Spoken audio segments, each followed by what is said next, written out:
स्वागत है।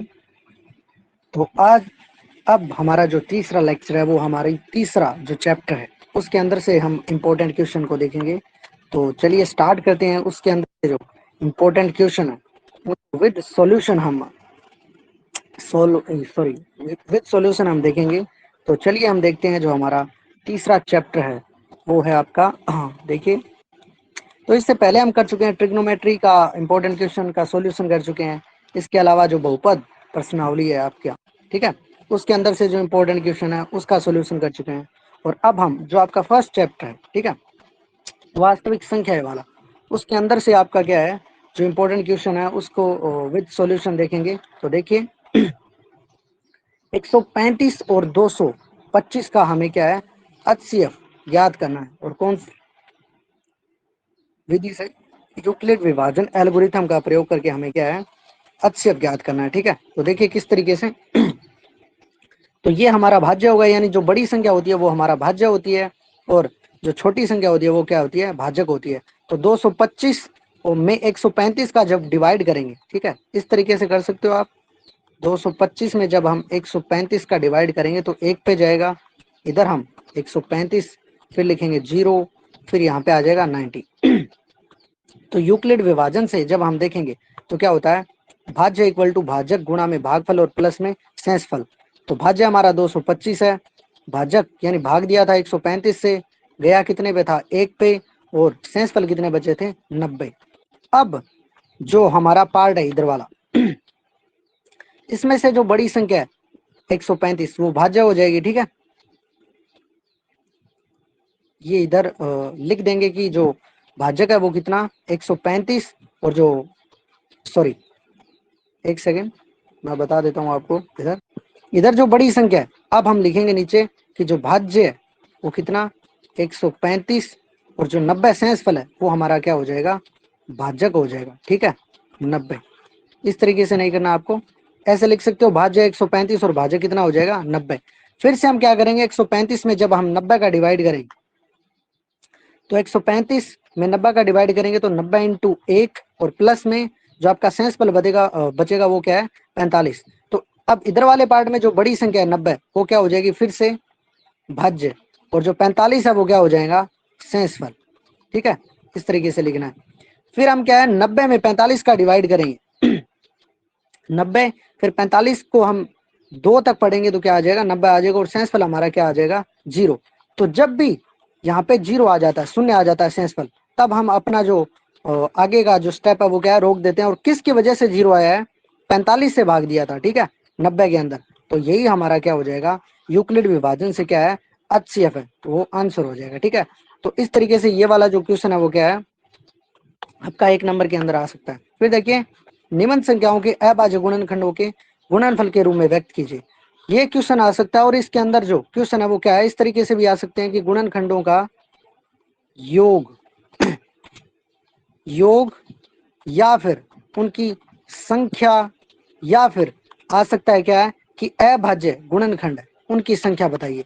तो इस तरीके से इसी क्वेश्चन के अंदर जो क्या है, जो छोटी मोटी जो चीजें हैं वो क्या ऐड कर सकता है। तो देखिए सबसे पहले हम जो संख्या दे रखी है 140 उसका अभाज्य गुणनखंड करेंगे। ठीक है, तो 140 में सबसे पहले डिवाइड करेंगे 2 का, तो 2 का डिवाइड करने पे आएगा 70, 70 में 2 का डिवाइड करेंगे तो 35, 35 में फिर 2 का नहीं जाएगा डिवाइड, 3 का भी नहीं जाएगा, फिर करेंगे हम 5 का, तो 5 का डिवाइड करने पे आएगा 7, और फिर क्या है 1। तो इसके जो अभाज्य गुणनखंड है तो उनके रूप में अगर व्यक्त करना आपको तो सिंपल ही है, 140 को लिखो, 2 कितनी बार है, 2 बार, फिर 5 कितनी बार है, 1 बार, और 7 कितनी बार है, 1 बार। ठीक है, तो इस तरीके से क्या है, अभाज्य गुणनखंड आ गया। लेकिन अगर वो ऐसे बोल दे कि आपको इसके जो गुणनखंड है, सिंपली वो आपको ये बोले कि इसके गुणनखंडों का योग बताओ। ठीक है, गुणनखंड है उनका योग बताओ, तो गुणनखंड कौन कौन से हैं इसके, अब इनका क्या कर देंगे, योग कर देंगे। ठीक है, 2, और इधर फिर कितना है, 5 है, फिर कितना है, 7 है, और एक कौन सा हो जाएगा, हमारा जो गुणनखंड है वो 1 हो जाएगा। तो इनका क्या है, योग कर देंगे। या फिर गुणनखंडों का योग करेंगे तो इस 2 को भी क्या करेंगे, ऐड करेंगे। या फिर वो ऐसे बोल दे हमारे को कि इनका क्या है, संख्या बताओ, तो संख्या कितनी है, 2, 5, 7 और 1। इस प्रकार से इनकी संख्या कितनी हो जाएगी 4।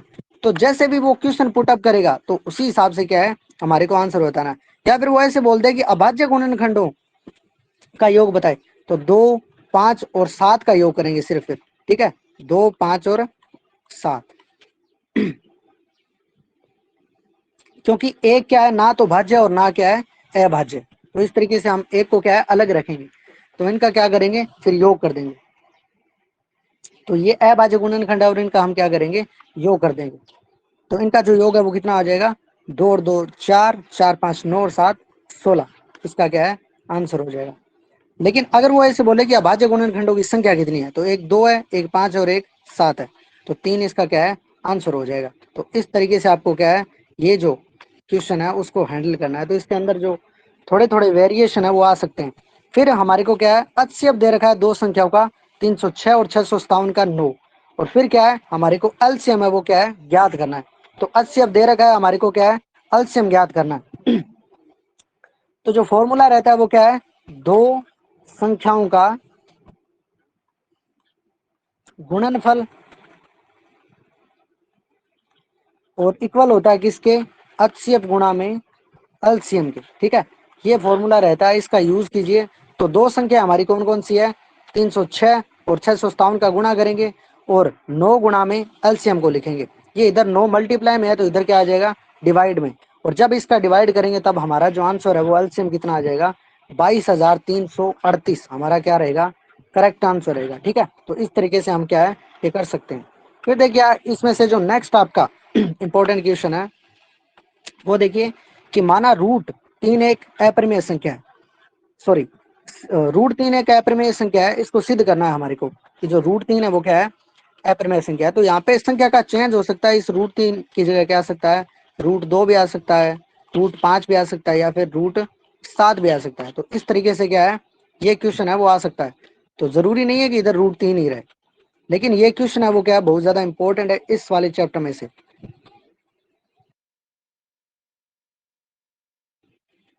सबसे पहले हम क्या है इसका अपोजिट मानते हैं, ये अपरिमेय संख्या है तो हमारे को हम ये बोलेंगे कि जो माना रूट 3 है वो क्या है एक परिमेय संख्या है। तो सबसे पहला हमारा जो स्टेप रहेगा वो क्या है कि माना रूट 3 एक अपरिमेय संख्या है तथा जिसके दो सहभाज्य धनात्मक पूर्णांक क्या है ए और बी है। अब सहभाज्य क्या होता है, ठीक है,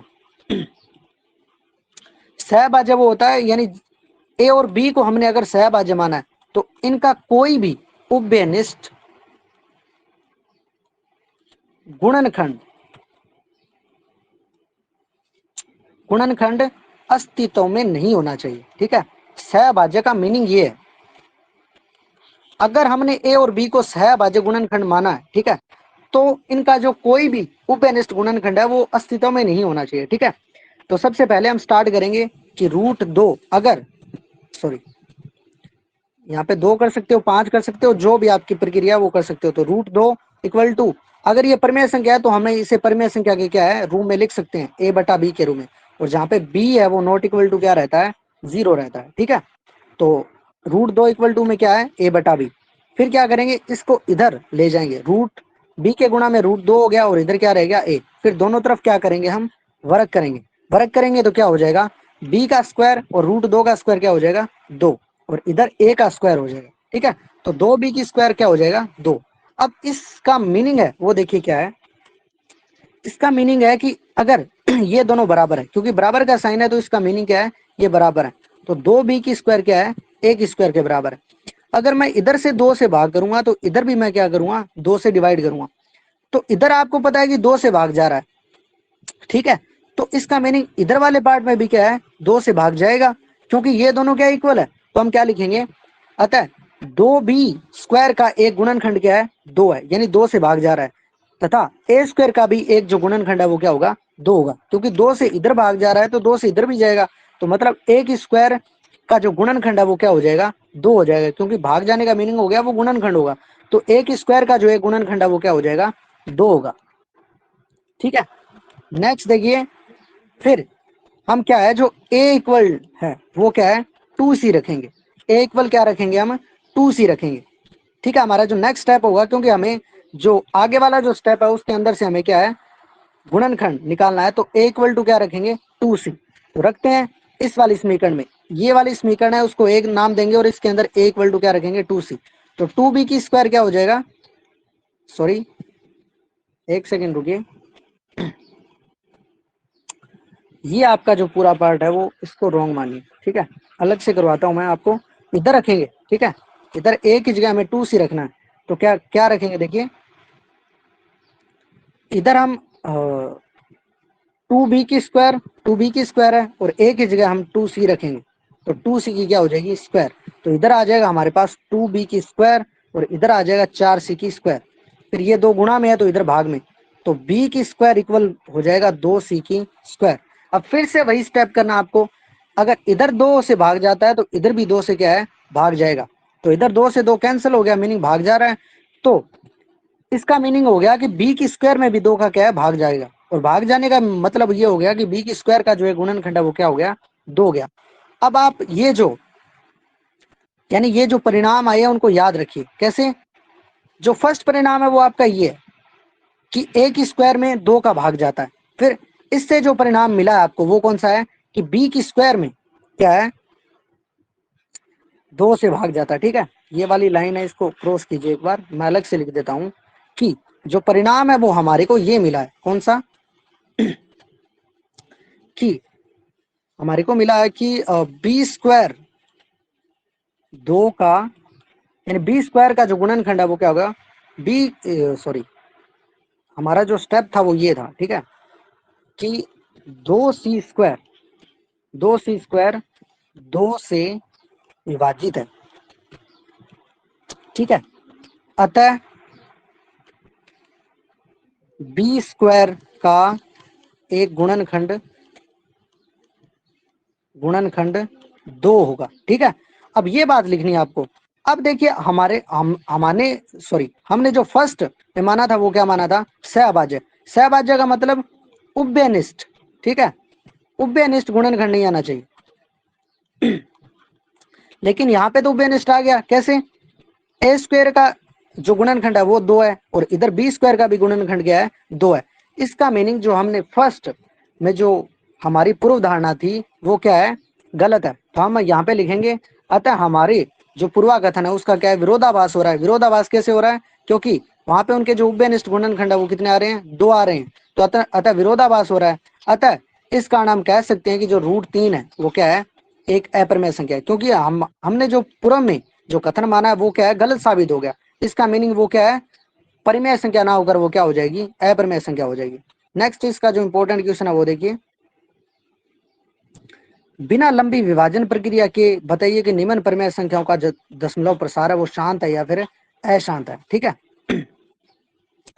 तो शांत और अशांत का शांत में अगर कोई भी शांत है दशमलव प्रसार तो उसमें जो हर है हर का जो रूप रहता है वो 2 की घात m इंटू 5 की घात n के रूप में रहता है, ठीक है। ये साबित कर दीजिए और फिर क्या हो जाएगी वो शांत या फिर अशांत हो जाएगी। तो देखिए जो आपका फर्स्ट क्वेश्चन है वो है 17/8। तो 17 को लिखेंगे ऊपर और 8 का जो हम गुणनखंड करेंगे तो 2 की घात 3 और 5 की घात 0 से मैं अपने खुद से क्या कर सकता हूँ गुणा कर सकता हूँ। क्यों, क्योंकि 5 की घात 0 का मतलब कितना है 1 और कोई भी संख्या को आप 1 से गुणा करो तो वही संख्या आती है। तो अगर ये 2 और 5 के अलावा इसमें कोई गुणनखंड नहीं है तो इसका मीनिंग इसका जो दशमलव प्रसार है वो क्या है शांत है, ठीक है। फिर इसके बाद हम इसका क्या है दशमलव प्रसार हमारे को अगर लिखना हो तो क्या कैसे लिख सकते हैं, पहले ये क्वेश्चन देखिए 35/50, ठीक है। इसके अंदर भी क्या है 2 इंटू 5 की घात 2 यानी 2 और 5 के अलावा और कोई गुणनखंड नहीं है तो इसका भी जो दशमलव प्रसार है वो क्या रहेगा शांत। अब इनका क्या है हमें दशमलव प्रसार लिखना है तो वो कैसे लिखेंगे 17 में 8 का डिवाइड कर दो, जो आंसर आएगा वो क्या है आपका आंसर हो जाएगा। अगर इसके अलावा अगर आप और तरीके से करना चाहे तो कर सकते हो कि इधर 2 की घात 3 है तो इधर 5 की घात 3 से क्या है ऊपर नीचे मल्टीप्लाई कर लीजिए, फिर 5 की घात 3 का मतलब 125, 17 से इसको मल्टीप्लाई कीजिए तो कितना आएगा 2125 और इसका मीनिंग हो जाएगा 10 की घात 3 और 10 की घात 3 का मतलब 1000 और 1000 का मतलब हो गया 3 छोड़कर पॉइंट यानी 2.125 इसका क्या है करेक्ट आंसर रहेगा। और इसी तरीके से इसको कर सकते हैं हम, ठीक है। इधर कितना है 2 की सॉरी 5 की घात 2 तो है, इधर सेम घात बनानी है हमें, ठीक है। तो सेम घात बनानी है तो इधर हमें क्या है 2 से ऊपर नीचे क्या है, मल्टीप्लाई कर सकते हो, क्योंकि हमारे पास क्या है 35/50 है। तो इधर 2 से मल्टीप्लाई कीजिए, इधर 2 से मल्टीप्लाई कीजिए, तो कितना आ जाएगा 70/100। और इसका जो दशमलव प्रसार है वो कितना आ जाएगा 0.7। ठीक है, 0.7 इज द करेक्ट आंसर। ठीक है, तो इस तरीके से इस चैप्टर के जो इंपॉर्टेंट क्वेश्चन है वो भी सोल्यूशन सॉल्व करवा दिए मैंने आपको। अगर आपको हमारे जो लेक्चर है वो पसंद आते हैं तो आप हमारा जो चैनल है उसको सब्सक्राइब कर सकते हैं। उसके अलावा आप जो अदर आपके जो साथी हैं उनके अंदर शेयर कर सकते हैं। तो थैंक यू। फिर हम बात करेंगे जो आपका नेक्स्ट चैप्टर रहेगा उसके अंदर से जो इंपॉर्टेंट क्वेश्चन है उनके। ठीक है, चलिए, थैंक यू।